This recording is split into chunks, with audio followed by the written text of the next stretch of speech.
That was the original plan, was that this interaction that we had online would be kind of a precursor to, ideally, an in-person thing with Billy. And I actually said, when Billy sent me the cease and desist letter, I made a video where I said, I will actually adhere to all of the terms and I conditions saw of that. this Yeah. letter if you decide to run it back with me and we do it in person. Because I think Billy has a lot of claims about the Bible, and I hope that our conversation kind of made him think twice about a lot of the claims he's made about the Bible, especially the ones that are patently false and can be verified even with just a quick Google search.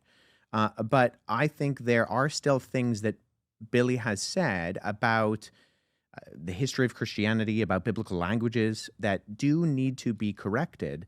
Not because I have some sort of vendetta against Billy, but because I want people to know what is true.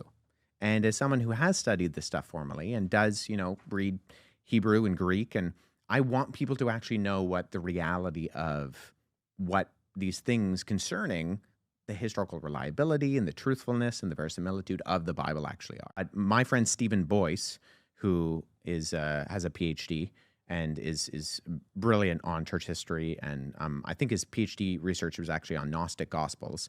Him and I are going to do an interaction with Aaron and another individual as well.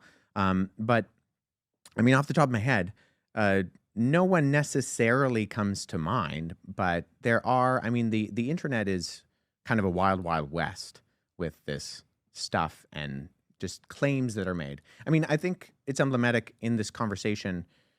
We live in this world, but we live in a world where social media has kind of designed it where we're so used to claims being thrown out, but claims are not actual evidence. And so you can make a claim where you say something, and because it's in 140 characters, and we're so used to that, we think that that's actually rationale, but that's not rationale. That's an assertion.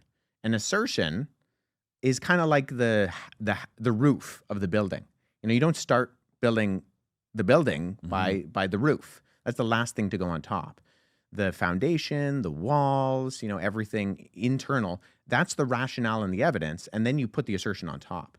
But we live in this world where everybody's throwing out assertions, and we've actually forgotten how to articulate what evidence and reasons and rationale actually are. Like, he uses something like the Gospel of the Holy 12 for his evidence. Well, the Gospel of the Holy 12 on the Wikipedia article will tell you this is a 20th century forgery.